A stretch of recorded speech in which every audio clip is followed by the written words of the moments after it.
Bom, na última apresentação a gente estava falando sobre como utilizar múltiplas antenas para obter o ganho de multiplexação, né?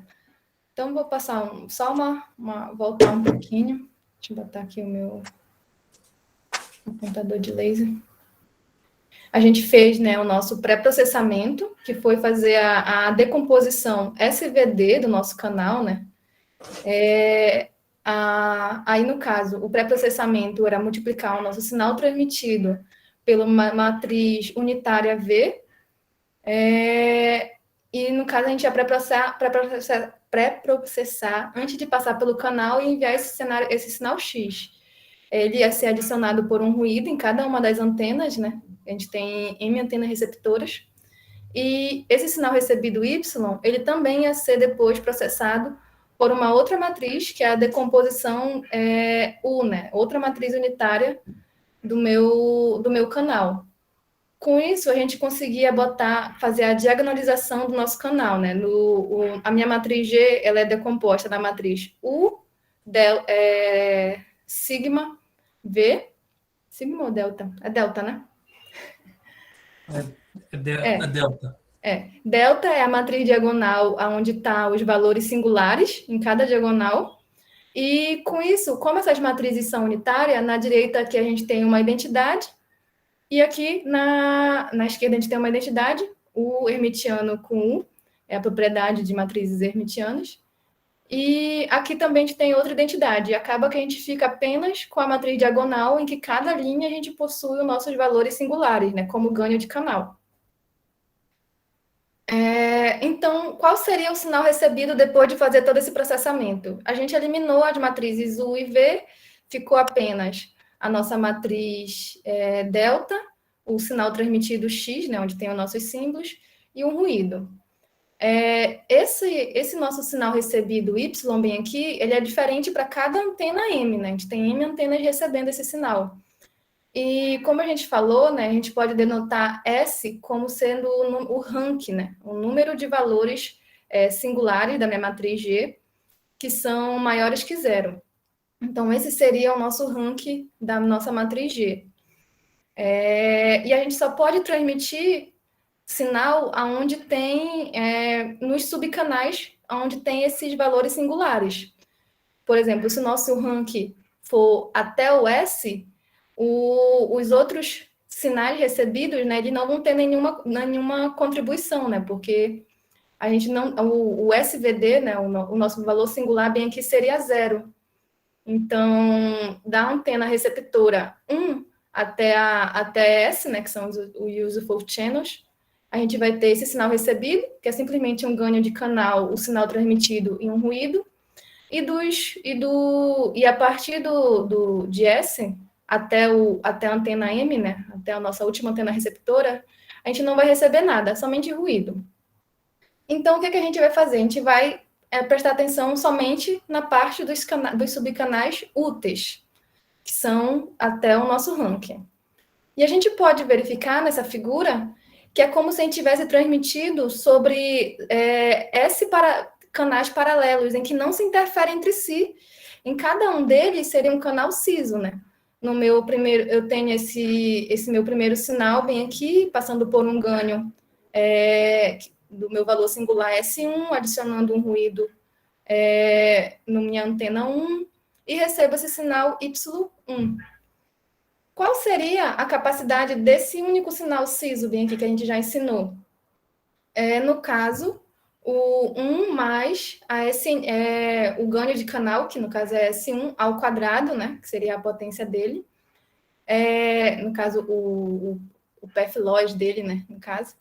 E aqui é a SNR de cada um desses subcanais. Eu estou transmitindo a potência do meu sinal X1, ela vai ficar Q1, né, no caso. Aqui está a representação de QK, porque a gente está falando de todos os canais do K, né, o Kzinho vai de 1 até S, né, que é o rank do canal. O N0, que é a potência do ruído, é igual para todos, né, ela não mudou a potência. Então, a gente tem S subcanais úteis, e a capacidade do meu sinal, ela vai ser a soma da capacidade de cada um desses subcanais úteis. Mas isso também vai depender da potência que eu vou alocar em cada um desses subcanais. No caso, a capacidade, que é a taxa máxima que a gente vai alcançar, ela vai ser a potência de cada um desses subcanais que maximiza esse valor aqui da minha SNR, né? Que é quando a gente soma a taxa de todos esses subcanais, que maximiza a minha taxa de cada um desses, a soma dessa taxa, né? De cada um desses subcanais. Ficou alguma dúvida bem aqui? No Eu caso, a consegui gente tem que entender. fazer essa maximização. Obrigada. Porque a gente está considerando que a gente tem uma potência limitada para transmitir entre todos esses subcanais. A gente tem um budget de potência, né? E esse budget de potência é esse Q. Esse Qzinho vai ser dividido entre cada um dos meus sinais transmitidos. E como esses valores podem ser diferentes, cada subcanal vai ter ganho diferente, existe uma forma ótima de dividir a potência em cada um desses subcanais. Então, isso daí já foi resolvido. Eu não vou mostrar para vocês como é que resolve exatamente, mas já vou mostrar a solução, né? Para fazer a otimização de potência nesse cenário, a gente usa um método de Lagrange, né? E ele determina um método que é chamado de water filling, né? É colocando água, o nome dele. Depois que a gente faz a otimização, a potência ótima em cada subcanal, ela é um desses dois valores, ou ela vai ser o maior desses dois valores. Ou ela vai ser esse Mi, que é o que a gente chama de nível de água, né? Esse valor também é determinado pelo waterfill, por esse método de otimização. E esse Mi, ele é escolhido de tal forma de que a potência de cada um dos subcanais não ultrapasse o nosso limite, né? O nosso limite que é Q. Então, se eu somar a potência do meu subcanal 1 até o meu último subcanal S, eu vou ter que ter uma potência máxima igual a Q. Então, esse Mi, esse water level, ele é determinado dessa forma. E eu vou subtrair o meu water level, né, o meu nível de água, desse valor bem aqui. Esse valor, como a gente percebe, ele tá aqui na nossa SNR. Ele é o inverso da nossa SNR. No caso, a SNR é o ganho do canal pelo ruído, e aqui está o inverso. É o ruído pelo ganho de canal. Vocês conseguiram ver bem aqui, que é o inverso? Sim. Então, o water filling, ele tem esse nome, né? Porque ele é como se fosse, ele é como se eu estivesse colocando água em um sistema em que eu organizei meus ganhos de canais aqui, do maior para o menor. Quanto maior o meu ganho de canal, menor vai ser esse meu 1 sobre a SNR. E a potência alocada para cada subcanal vai ser esse nível de água acima dele. E no caso, a potência, por exemplo, para o meu canal 1, vai ser o meu Mi menos a SNR dele. E aqui, a potência do meu canal 2 vai ser o meu Mi menos o inverso da SNR deles.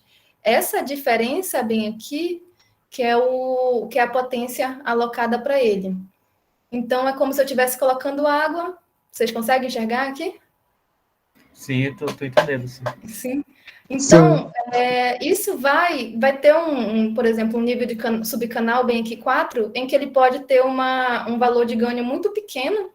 Então, esse nível vai ficar, esse inverso da SNR dele vai ficar muito alto e o Mi não vai dar para não vai alocar potência nenhuma para ele. E como a gente não pode ter um valor negativo, né? Bem aqui, tipo, a gente ia ter que fazer o water level menos o inverso da SNR, a gente não pode Guilherme? virar. Oi? Pode Sou eu, falar. Guilherme. Dá para você, por favor, explicar de novo o que é o N0 e esse SK, porque cortou aqui a internet, está muito ruim aqui em casa, eu não consegui Ah, sim. entender. Tá. Bem aqui a gente lembra da SNR, né? No caso, esse é o ganho do canal ao quadrado, dividido pela potência do ruído. Isso aqui é a nossa SNR sem estar transmitindo a potência, né? No caso, a SNR geral, ela vai ser a potência do sinal desejado, que vai ser Q vezes o ganho de canal S, né? Que é o meu valor singular lá. E N0 a potência do ruído. No caso, a gente vê nessa expressão, que é a expressão determinada ótima, que isso aqui é o inverso dessa SNR bem aqui. Vocês conseguiram enxergar? Ficou claro Beleza, agora? consegui sim. Ficou, muito obrigado. Isso. Então, o meu canal ele vai ter uma melhor SNR quanto maior for o meu ganho de canal SK. E como eu estou fazendo aqui o inverso, ele vai ser representado por menor, né? Quanto mais forte for o meu canal, por exemplo, o meu canal mais forte é o canal 1, ele vai ficar com menor valor nesse meu balde aqui, por exemplo. Aí, no caso, a gente simplesmente vai colocando a água, que seria esse meu nível de água determinado pelo Mi. Ele vai ter uma altura máxima que vai determinar a soma das minhas potências para cada um desse subcanal não ultrapasse o meu limite máximo, que é aqui. Então, como eu estava falando, pode ter um subcanal que ele vai ter um valor singular muito baixo, que eu vou ultrapassar o meu valor de Mi, né? Ele vai ser maior do que o meu valor de Mi, e nesse caso daria negativo. Como eu não posso transmitir com potência negativa, eu tenho que botar ele vai ser alocado como potência zero. Então, esse seria o algoritmo Water-Filling, né? Os melhores canais recebem mais potências e os piores canais vão recebendo menos potências gradativamente, né? Caso a gente ordene eles do maior ganho para o menor ganho. Ou seja, menor SNR, menor inverso da SNR para maior inverso da SNR. Então, isso vai ter algumas propriedades, né? Que nem a gente falou. Quanto maior o meu valor singular, eu vou receber mais potências. E alguns subcanais podem receber potência zero. E esse é o algoritmo chamado de Water-Filling. Se ninguém tiver mais nenhuma pergunta, eu vou passar. Tranquilo, pode continuar. Tá bom.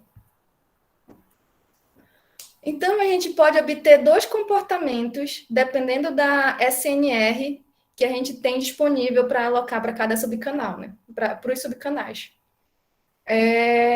No caso, quando a gente tem a nossa potência total, né, o nosso Q bem aqui, ele é pequeno. Vamos considerar essa situação, né? Nesse caso, a gente não tem muita potência disponível para alocar para todos os subcanais. Acontece que só o subcanal mais forte vai ter uma potência alocada para eles. Os outros subcanais vão ficar com um nível de inversa da SNR muito alto e o nível de água ele vai ficar menor do que esses inversos aqui e eles vão ser alocados com potência zero. Ou seja, eu não vou poder transmitir em todos os meus subcanais. É o mesmo de eu não estar fazendo a multiplexação, né? Já que eu estou escolhendo apenas um único subcanal. E já quando a gente tem uma alta SNR, que seria o esquema ao contrário, né? O que a gente vai perceber é que todos os subcanais vão obter uma potência, né? A gente vai poder alocar potência para todos eles, mas vai ter um comportamento interessante aqui, né? No caso, a gente vai verificar que quanto maior for a mini SNR, mais aproximado vai ser a potência de cada subcanal, né? Como se eles tivessem quase a mesma potência, né? Já que esse valor aqui, por exemplo, esse inverso da SNR pode ser um valor não muito diferente entre si, e esse nível aqui está muito alto, então vai ficar aproximadamente como se eles tivessem com uma potência parecida cada um dos subcanais.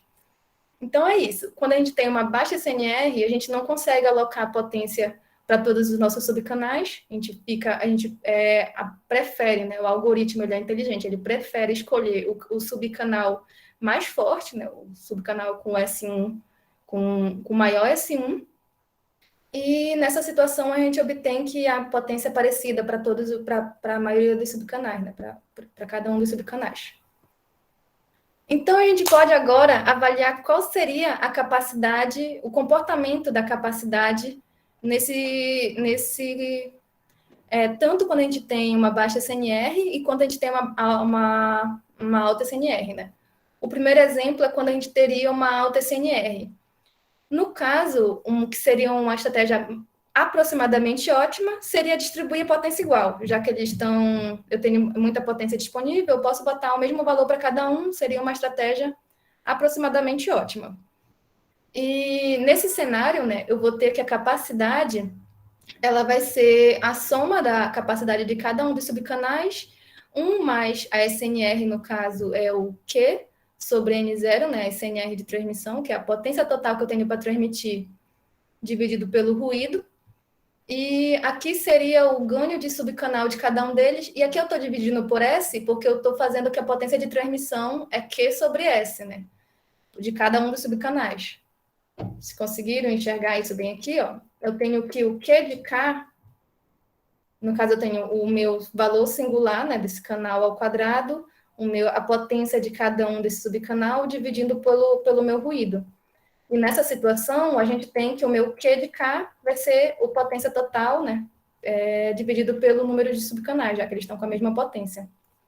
E aqui a gente botou esse valor, a gente substituiu por SNR. O que a gente obtém que se a gente tiver uma alta SNR, a gente pode negligenciar o valor 1 bem aqui. Vocês conseguem perceber isso, né? Se esse valor é muito alto, a gente está dizendo que ele é muito maior que 1. E o log da multiplicação, ele pode ser dividido em 2 logs diferentes, né? Como seria o log da soma, né? A gente pode fazer, eu tenho log na base 2 de SNR, no meu primeiro termo, eu vou somar de 1 até S, que é como a SNR é a mesma, né? Q sobre N0, então isso é o mesmo de multiplicar S vezes log na base 2 de SNR. E a gente vai ter o outro termo de soma bem aqui, que é relacionado a esse termo que faltou colocar, que não ficou na primeira parte, né? Ficou sobre o meu valor singular, né? Sobre S. Se a gente tivesse o mesmo valor singular sobre S, só ia ficar, no caso, S vezes a log na base 2 de 1 mais SNR. No caso, esse S bem aqui, que é o que a gente chama de multiplexing gain, né? Que é quando a gente consegue aumentar a nossa capacidade proporcionalmente ao número de antenas. Nesse caso, esse S, né, ele representa o mínimo entre o número de antenas no receptor e no transmissor, que seria o meu ranking, né, que nem a gente já falou. Então, esse seria o ganho de multiplexing, e ele é alcançado quando a gente está em alta SNR, né? Ficou alguma dúvida? Tudo bem, tá perfeito. Agora a gente pode considerar que a gente está numa baixa SNR e que a gente tem que um dos subcanais ele é muito maior, ele é maior do que os outros, né?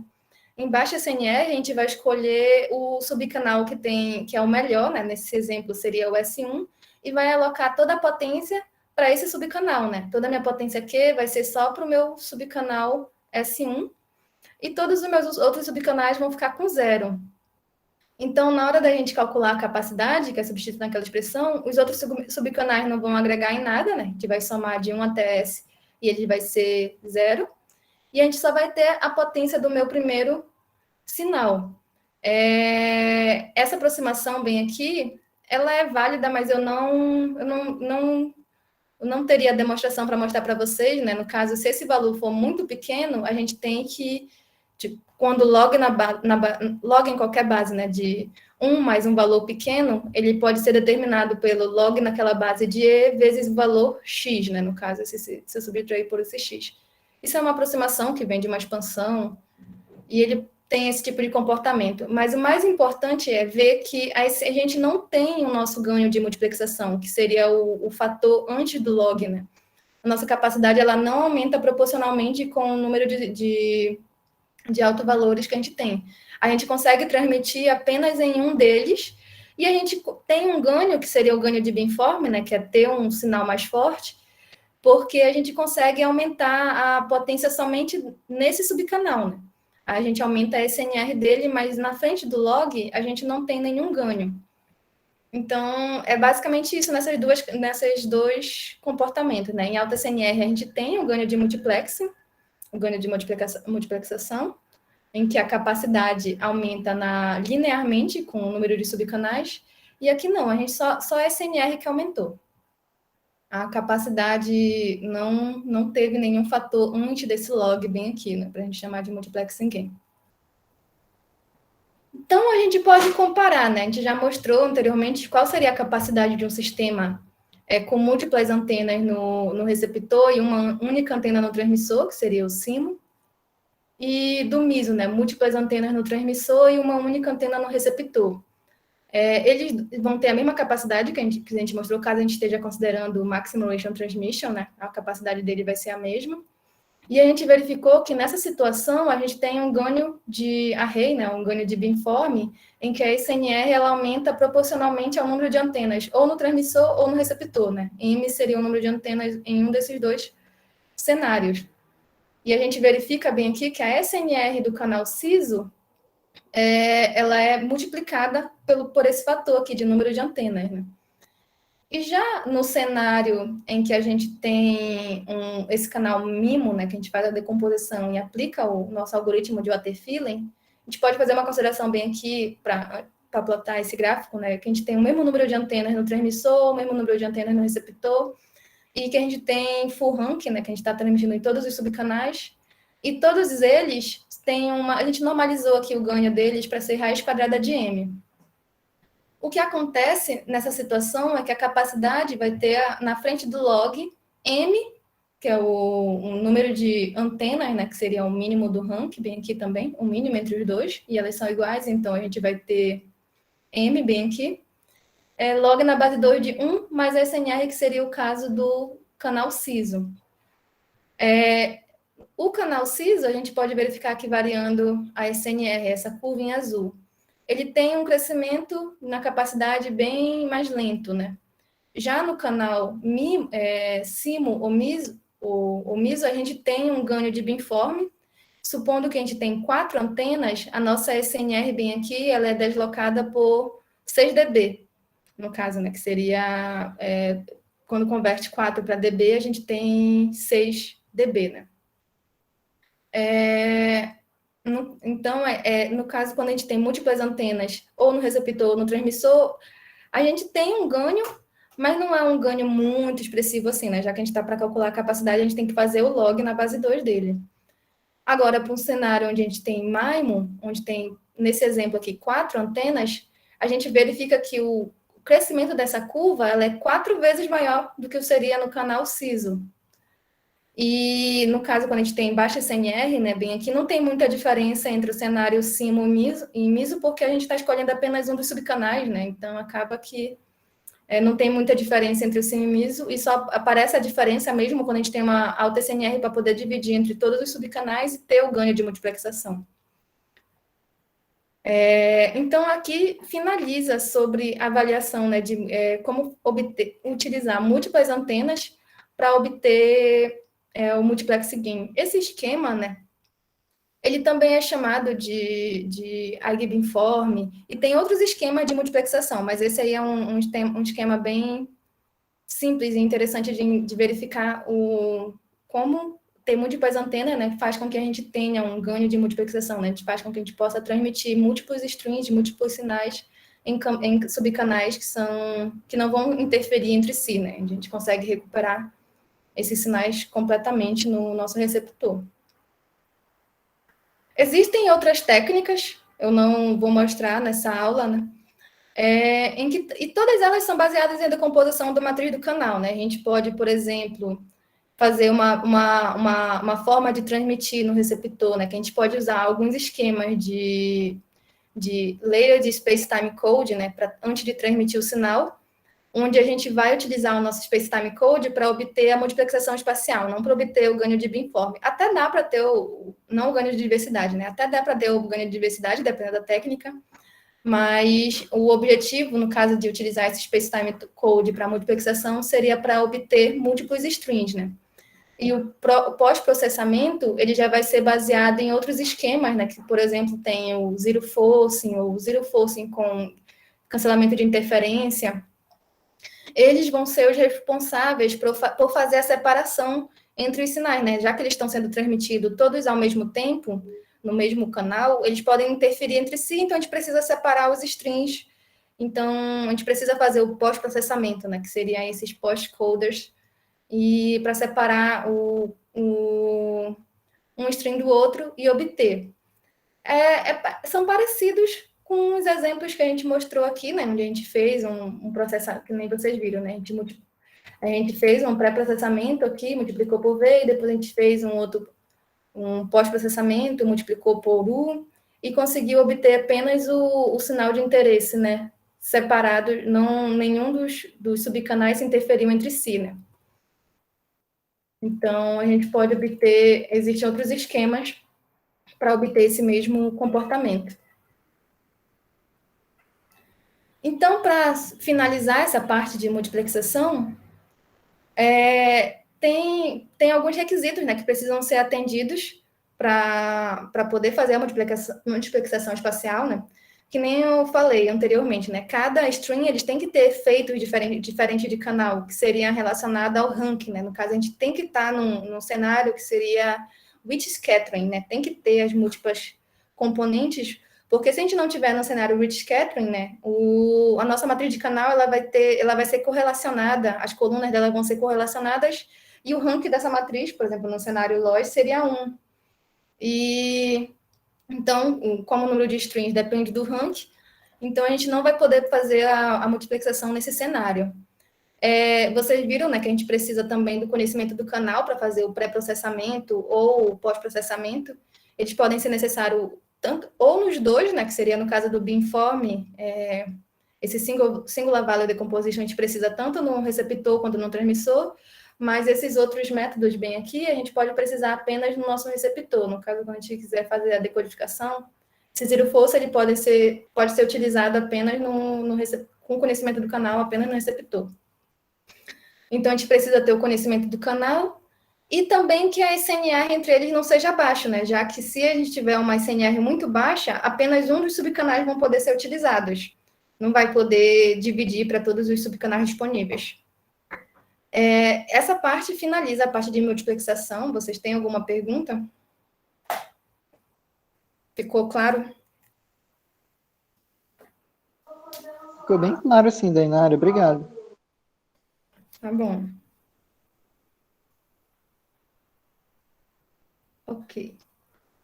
Acho que agora, então, como eu falei, são vários ganhos, né? Tem o ganho de diversidade, o ganho de multiplexação, e o último ganho é o ganho de beamform. Eu já falei algumas vezes do ganho de beamform nessas aulas, né? Porque os benefícios de ter múltiplas antenas nem sempre elas são mutuamente exclusivas, né? Às vezes a gente pode ter duas ao mesmo tempo, ou até mesmo as três ao mesmo tempo. E às vezes, naquele cenário, por exemplo, onde a gente tem uma SNR baixa, a gente pode não ter o ganho de multiplicação, mas a gente vai ter ainda o ganho de beamform. Então, a gente vai ver agora o que seria o ganho de beamform, né? Como é que a gente faz para obter o ganho de beamform, que seria esse fator de que aumenta a nossa SNR de acordo com o número de antenas, né? Esses seriam nossos... Quando a gente tem apenas uma única antena, ou uma antena isotrópica, né, a gente vai estar transmitindo em várias direções, e o ganho de beamform nada mais é do que a gente focar o nosso sinal em uma determinada direção, né, em uma direção desejada. E isso é feito, a gente pode obter esse ganho de beamform, ou ganho de array, ou ganho de potência, ao utilizar múltiplas antenas também. Se a gente tivesse apenas uma única antena, bem aqui, uma única antena omnidirecional, ela ia estar transmitindo em todas as direções, e se a gente tiver vários elementos de antenas próximas uma da outra, a gente pode ter um ganho de array. Essa é uma propriedade, né, meio básica de arrays, né? Como é que a gente obtém? O espaçamento, né, a posição dessas antenas, elas vão fazer com que tenha uma fase diferente entre elas. E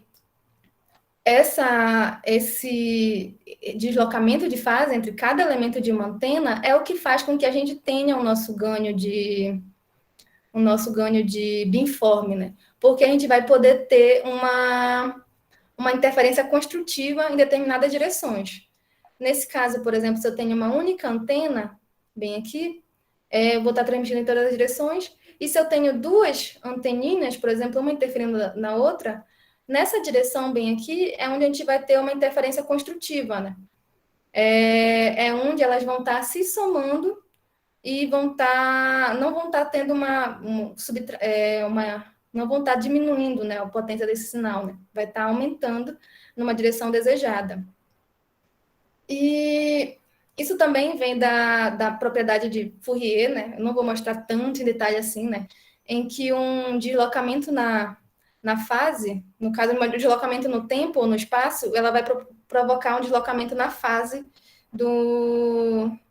quando a gente está obtendo, né, obtendo uma representação do nosso sinal nesse domínio, né? Então, se esses sinais estiverem com a mesma fase, a gente vai ter uma interferência construtiva, e se eles estiverem com fase diferente, a gente vai ter uma interferência destrutiva. E a gente pode escolher a direção que a gente pode fazer isso ao fazer um delay entre cada um desses elementos de antena, né? A gente pode fazer com que a interferência construtiva seja na direção que a gente escolha, né? Se a gente não estiver modificando o nosso delay, a interferência construtiva vai ser numa direção fixa, né? E se a gente estiver modificando a nossa fase, a gente pode escolher, de acordo com a nossa fase, qual seria a direção da nossa interferência, né? Então, para fazer um modelo, né, de como a gente chega nessa expressão de ganho de beamforming, a gente precisa fazer algumas considerações. A gente vai definir um modelo de ganho de beamforming considerando um esquema mais básico, né, que seria tipo uma ULA, né, que é um array linear e uniforme. Nesse sistema, né, nesse tipo de array de antenas, existem vários, né? Esse é um exemplo apenas. A gente vai colocar cada elemento de antena, nesse caso eu vou considerar uma omnidirecional, a gente vai colocar ela em uma linha, né? A gente vai organizar eles numa linha, por isso que a gente fala array linear. E ele é uniforme porque a gente vai considerar que o espaçamento entre cada um desses elementos vai ser uniforme, ou seja, vai ser o mesmo espaçamento de antena para cada um. E um sinal transmitido nessa direção, ele vai chegar no nosso receptor. Oi. Você disse que tem que colocar, no caso, os três alinhadas. No caso, de forma vertical, que vai ser, digamos que a gente estivesse fazendo uma visão real, né? No caso, seria vertical ou alinhado na horizontal? Nesse caso, quando para a gente fazer a modelagem, né, não faz muita diferença. Vai ter alguns livros que vão considerar, por exemplo, que eles estão alinhados no eixo Z, que seria vertical, né, considerando coordenadas cartesianas. Nesse caso, o ângulo que seria considerado já não seria esse ângulo considerado φ, por exemplo, seria o ângulo de elevação, que é o ângulo entre o eixo Z com o nosso feixe bem aqui do transmissor. Mas nesse exemplo específico, eu estou considerando que a minha antena está no meu eixo Y, né? E o meu array, né, tá colocado no meu eixo Y, e eu vou ter esse meu ângulo bem aqui, que é esse ângulo φ, que seria o meu ângulo de azimuth, né? Tem dois ângulos quando a gente está lembrando de coordenadas, né? O ângulo do eixo Z o ângulo entre o eixo Z é o chamado ângulo de elevação, e o ângulo entre o eixo X e... Não, no caso, entre o eixo X e Y, é chamado de ângulo de azimuth. No caso, não vai fazer muita diferença qual é a consideração que a gente está fazendo, né? A gente pode só utilizar, vai chegar no mesmo resultado, dependendo da convenção que a pessoa está colocando. Se está colocando no eixo Z, ou se está colocando no eixo Y, tanto faz. Respondeu a pergunta? Sim, tranquilo. Então, nesse tipo de array, a gente vai, por exemplo, a gente está com um sistema, um transmissor bem aqui, e esse sinal transmitido vai ser recebido pela minha antena 1 ao percorrer uma distância D1. E assim por diante, né? Vai ser transmitida depois que percorrer uma distância D2 na minha antena 2, e depois que ele percorrer uma distância DM na minha última antena M, né? E esse ângulo bem aqui, como eu falei, né? Ele seria o ângulo de chegada, e ele determina duas características da minha ULA, né? Se esse ângulo bem aqui, esse φ, for zero, é o que a gente chama do broadside direction. E quando esse φ ele é 90 graus ou menos 180 ou 180 graus, aqui embaixo, a gente chama do end fire direction. Geralmente, né, essas ULAs, elas são planejadas para obter um ganho de array na direção de broadside, né? Se a gente não altera a fase que elas estão sempre transmitindo ou recebendo, a gente vai ter um ganho de array na direção de broadside. Mas, como eu falei anteriormente, né, a gente pode modificar qual seria o defasamento em cada uma dessas antenas para obter uma uma direção desejada, né? Por exemplo, nesse exemplo aqui, o nosso transmissor, ele está com esse ângulo, né, de chegada, esse ângulo φ. Então, é desejável que eu foque, né, minha antena nessa direção. Se ela tivesse na direção de φ igual a zero, eu não precisaria fazer praticamente nada, né? Só fazer o mesmo tempo de amostragem, que aí eu ia poder receber esse sinal mais forte na minha direção de broadside. Então, a gente vai desenvolver um modelo, mas para isso a gente precisa considerar alguns fatores, né? Primeiro, a gente precisa considerar que a gente está no far field. Aí já vieram até algumas perguntas, né? Quando é que a gente determina que a gente está no far field ou não? Por quê? A gente vai fazer esse modelo considerando o far field. Porque é um pouco mais simples fazer esse modelo no far field e também a gente vai verificar normalmente, mais para frente, que a gente geralmente está no far field.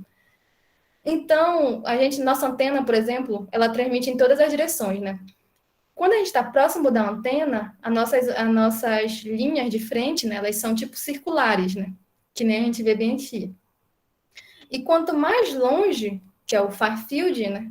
A gente vai ficando com a linha de frente do nosso sinal, ela vai ficando mais planar. Então, a gente vai determinar o far field de acordo com isso, né? A gente vai verificar, por exemplo, eu tenho um único elemento de antena, que não é um array, né? Como determinar o far field dele, se a gente está na operação de far field? A gente vai considerar, por exemplo, o tamanho da minha antena. Essa minha antena que ela tem um comprimento A. E a gente vai verificar, por exemplo, que nessa direção, no meio da antena, ela vai estar percorrendo uma distância D, e daqui para cá, né, nas extremidades da antena, esse sinal transmitido ele vai percorrer uma distância um pouco maior, né? Que a gente chama de D', né? E para a gente determinar se a gente está no far field, a gente pode verificar se essa distância ela é grande ou pequena. No caso, para a gente estar no far field, essa distância ela teria que ser uma distância pequena, né? A gente não quer que ela tenha uma grande distância, senão em relação ao desfasamento, né, que a gente vai ter no nosso sinal. Como é que a gente verifica isso, né? A gente pode procurar verificar, né, essa diferença de distância, o D' menos o D. A gente pode verificar que a gente tem um triângulo retângulo bem aqui, né? Vocês estão verificando bem aqui? Nesse Sim. eixo bem aqui a gente tem A ao quadrado, e nesse eixo aqui a gente tem D ao quadrado. A gente chega nessa expressão bem aqui, A sobre 2 ao quadrado, e essa diferença de distância, ela vai ser a raiz quadrada entre D ao quadrado mais D1 ao quadrado, que seria o meu D prime, né? Menos o meu D, bem aqui. E a gente pode aproximar, né? Isso por... Bem, deixa eu verificar. Qual seria, no caso... Deixa eu ver se eu consigo me lembrar bem aqui, né? A gente pode... Essa seria a diferença de distância entre elas exata. E ela é aproximadamente o nosso D ao quadrado aqui sobre D. No caso, essa diferença de distância é uma aproximação, né? A gente não consegue verificar, fazer nenhuma análise, né? Utilizando essa expressão mais difícil, né? A gente precisa aproximar essa expressão e ela vai ter esse tipo de aproximação, né? Que vai ser o comprimento da minha antena ao quadrado dividido por 8D. E a gente precisa considerar, para determinar se vai ser no far field, um defasamento máximo, né? Porque, que nem a gente viu, se a gente tem, no meio da antena, a gente recebe, por exemplo, uma senoide, bem aqui, e aqui a gente defasa muito, né? Se a fase for totalmente diferente, a gente vai verificar que a gente vai somar a gente vai acabar subtraindo, né? A gente vai fazer uma senoide ao contrário aqui, então esse sinal na própria antena, ela vai se cancelar. Então, para ser considerado o far field aqui, a gente vai poder considerar um cenário em que a gente tem no máximo, uma distância, um defasamento pequeno nessa antena, né? Que seria um defasamento, né, de π sobre 8. Que aí esses sinais eles podem ser somados e não vai ter tanta diferença entre si. E essa distância, né, D, que determina uma defasamento uma diferença de fase de π/8, seria uma distância que a gente pode considerar o distância de, eu não sei pronunciar esse nome, né? Power Distance. Seria essa distância que ela Fraunhofer. Como, professor? Fraunhofer. Alemão. Fraunhofer. Fraunhofer, aqui é daquele instituto Fraunhofer na Alemanha.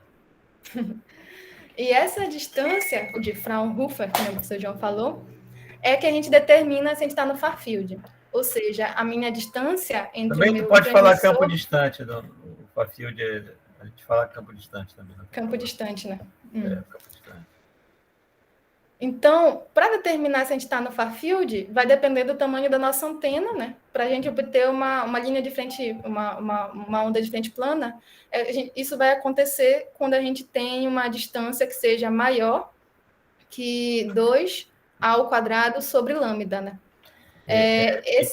Só para completar aí lá do eletromagnetismo, lá de antena, isso é uma condição que dá um erro de fase entre esses dois caminhos aí menor do que 5%.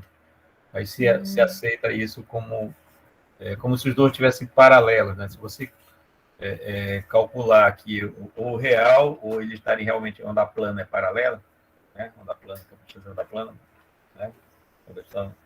E isso daí dá uma diferença de fase menor do que 5%. Então é bem aceito aí em relação a isso, tá? Entendi, professor. Eu diria uns... Eu acho que até antes de eu nascer já tinha esse conceito. Sim. É isso, a condição aí é de 5% de erro. Coisa de engenheiro. Sim. Então, a gente pode determinar o nosso campo distante a partir dessa distância que vai depender do nosso comprimento da antena. Aqui a gente considerou apenas um único elemento, né? Uma única anteninha, e ela tinha um comprimento A. E quando a gente está com um array de antenas, que seria... A gente tem várias anteninhas aqui, uma do lado da outra, numa array linear, o nosso novo comprimento ele vai ser B, né? Ele vai ter um comprimento maior do que seria cada elemento. Então, a gente tem que fazer essa mesma conta, né? O Far Distance, de acordo com o novo comprimento da nossa antena.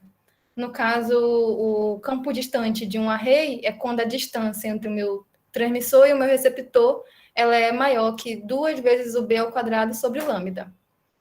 E a gente verifica, né? Vamos verificar se essa assumption, né? Essa nossa consideração, ela seria válida em alguns exemplos práticos, né?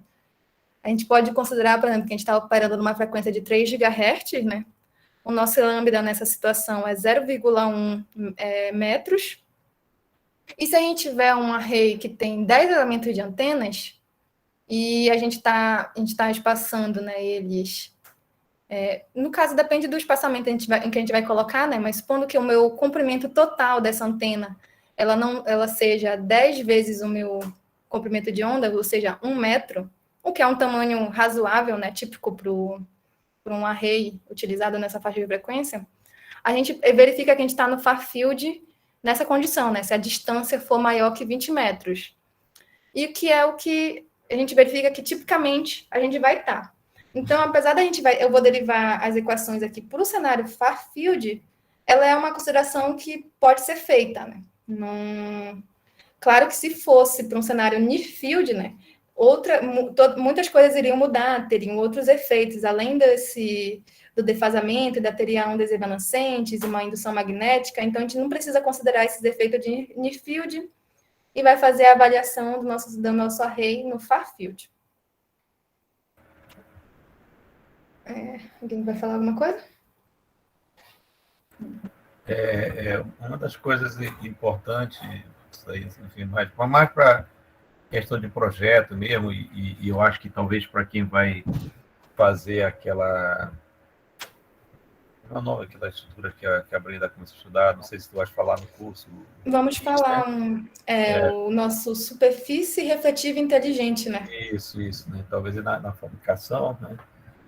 Quando esses caras estão muito próximos, aí é a questão do acoplamento entre os elementos, né? Então, quando tu faz fator de arranjo, né? Aí o acoplamento vai mexer na impedância, o arranjo na impedância múltipla, que vai mexer na função de transferência, etc, etc, etc. Né? Mas, assim, para efeito de projetos, aí é isso mesmo. Sim. No E caso... campo próximo, medida de campo próximo, realmente é um outro parâmetro. Né? Sim. No caso de superfície refletiva inteligente, né, ele já considera os efeitos do near field, né?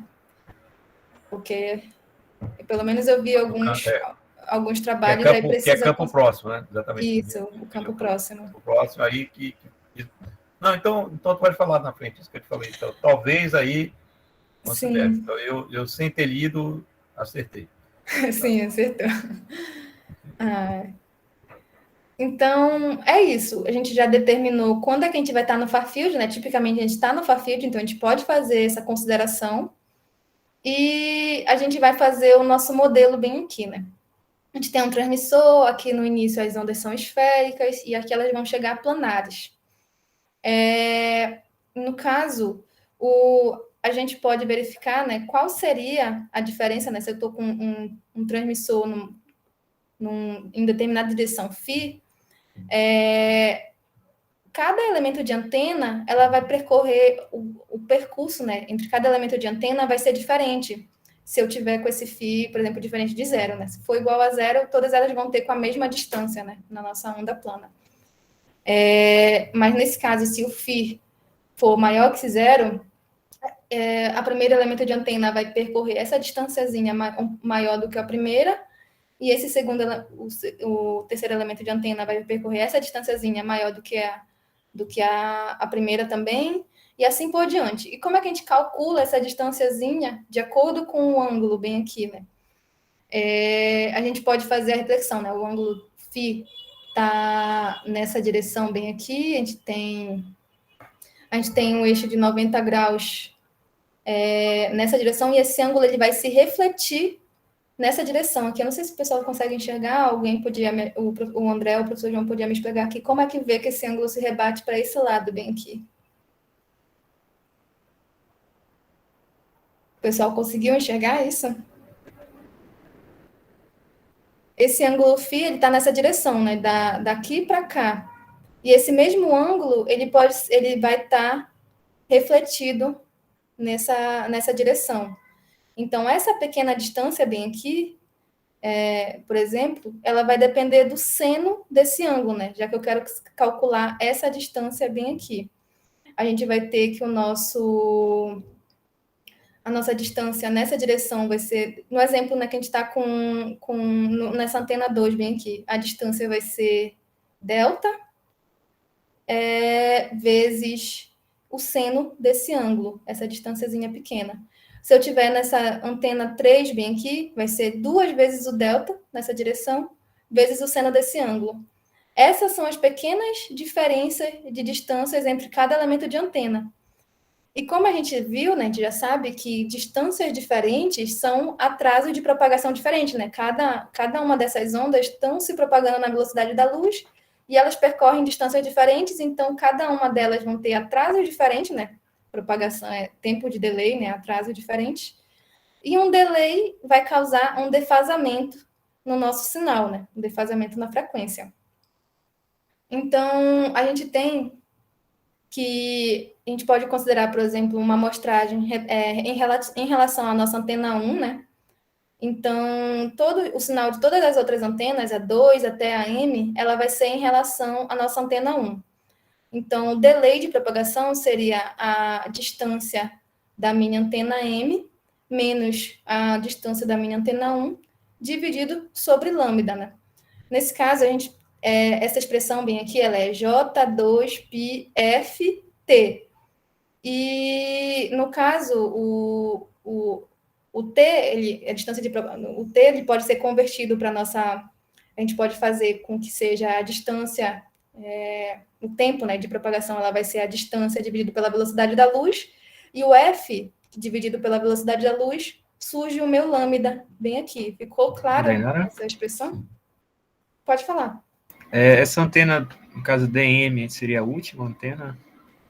No caso, a nossa antena M, né? A gente pode ter até... Pode ser a nossa última, né? No caso, o M, ele pode ir até... Vai depender de quanto a gente está considerando, né? Esse M seria a nossa...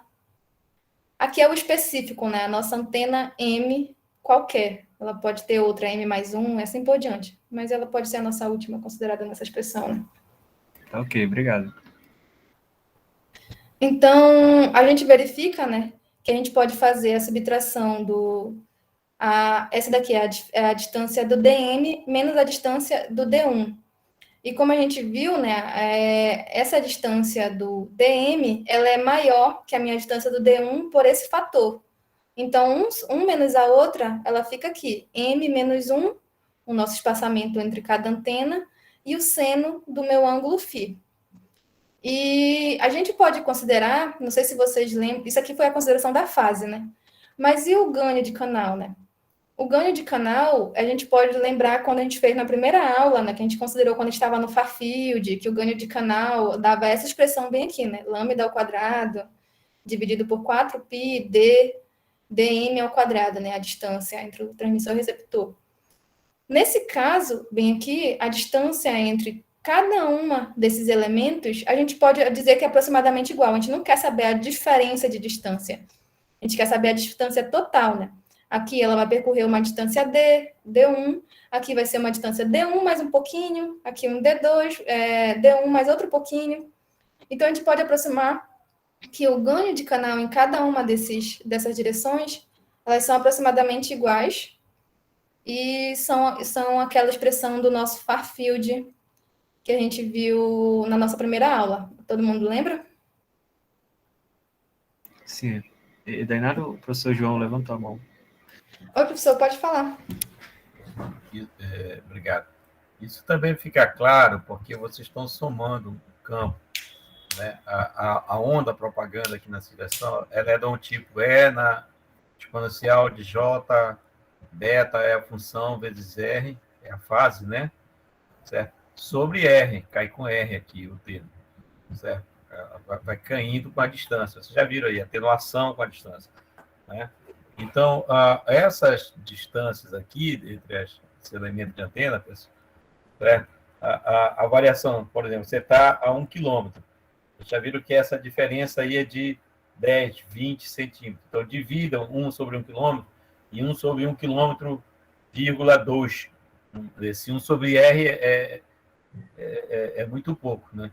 Entretanto, você está somando os elementos, as várias ondas. É um somatório, o campo chegando aqui é um somatório, certo? Aí sim, um sinalzinho desse, se soma para mais ou para menos, que é a fase, faz uma diferença danada. Então, é razoável colocar tudo à distância, você não perturba no módulo, mas você considera a fase. A fase sim é crítica. Então, essa aproximação da fase sim é crítica aí, tá? Então, por isso que está falando, não, é tudo D, a distância é tudo D, tudo R. Certo? Mas a fase, não. Né? O E na JKR, né, a distância, né? Não, R mais um delta φ1, R mais um delta φ2, aí é 2π, né? Pequeno aí, tá bom? Sim. Uma contribuição para entender porque a distância é a mesma, considerada a mesma para todo mundo, mas não na fase. Sim, obrigada, professor. Então é isso, né? Na aproximação do far field, a gente faz isso. A gente pode considerar que os ganhos em cada antena vai ser aproximadamente o mesmo, né? Já que nem o professor João falou, essa pequena diferença bem aqui, ela é muito pequena, mas já na fase, essa pequena diferença ela já vai causar um grande distúrbio na nossa fase da nossa exponencial, né? Deixa eu ver até que horas eu vou, né? Não vou passar de 6h20. Então, acho que eu vou parar nesse slide, vou explicar mais esse, né? Então, qual seria o nosso modelo ULA, né? A gente viu bem aqui qual seria o elemento de cada uma das nossas antenas, né? A fase em cada um desse elemento de antena. A gente vai considerar que quando a gente tem numa ULA, né? M antenas receptoras, né? O nosso Mzinho, ele vai no máximo até M. E o ângulo φ, ele representa o ângulo de chegada. O lambda representa o nosso comprimento de onda, e esse delta é um espaçamento das antenas, que é o mesmo, né? E essa distância D, bem aqui, a gente considera que seria a distância da primeira antena, que vai ser igual à distância das outras antenas quando a gente está considerando o nosso ganho de canal, né? Então, o nosso vetor de canal, né, que é o canal em cada elemento de antena, na minha antena 1, vai ter essa mesma magnitude bem aqui, que seria a raiz quadrada desse valor, né? Aqui seria a variação na amplitude, né, do meu canal. Então, por isso que a gente calculou a raiz quadrada, né? Lá, nessa expressão aqui, é uma relação entre potência, né? Por isso que tem esse ao quadrado. E aqui, então, a relação de amplitude. Ficou lambda sobre 4πd, né, a distância, o mesmo para todas as antenas. E cada uma antena vai ter uma fase diferente, né? Para a antena, que a gente está na antena 1, vai ficar D1 menos D1, vai dar 0. E elevado a 0 dá 1. Então, para a primeira antena, a gente tem 1. Já para a segunda antena, a gente tem menos J2π delta seno de φ sobre lambda, que nem a gente verificou bem aqui, né? A gente está na antena 2, né? Então, o nosso Mzinho bem aqui é 2. 2 menos 1 fica 1. Então, ficou E elevado a J2π delta seno de φ sobre lambda. Então, esse é da segunda antena. E assim por diante, até chegar na última antena, né? A fase dessa última antena vai ser menos J2π, M menos 1, a distância entre cada elemento de antena, seno de φ, que é o nosso ângulo, dividido por lambda. Então, esse modelo bem aqui, eu fiz um exemplo, né, que a gente tem uma antena no transmissor e múltiplas antenas no receptor, mas ele também se aplica para quando a gente está no cenário ao contrário, né, que a gente tem múltiplas antenas no transmissor, no transmissor e uma única antena no receptor, né, a gente vai ter o mesmo modelo de canal. Então, eu acho que com isso a gente termina a aula de hoje, mas na próxima aula eu vou dar uma revisada nesse modelo para se precisar e a gente vai continuar para verificar o ganho de beamforming nessa situação. Ficou alguma dúvida? Tipo, para a apresentação? Não, tranquilo, Dainara, foi muito esclarecedor. Obrigado. Tá bom. Estou tentando explicar devagarinho, que aí a gente vai entendendo aos poucos. Tudo certo. Tá bom. Na próxima aula a gente continua essa parte. Esse slide eu ia botar hoje, né? Se eu tivesse terminado, mas como eu ainda não terminei, deixa eu ver quantos falta. Eu estou no slide 66, 78. Tá para terminar, mas se vocês quiserem eu posso colocar logo, porque eu já terminei o slide. Dainara, depois que o pessoal sair, fiquem aí que eu quero conversar com vocês. Parar de gravar também. Ainda está gravando, né? Eu pensei que eu já tinha parado.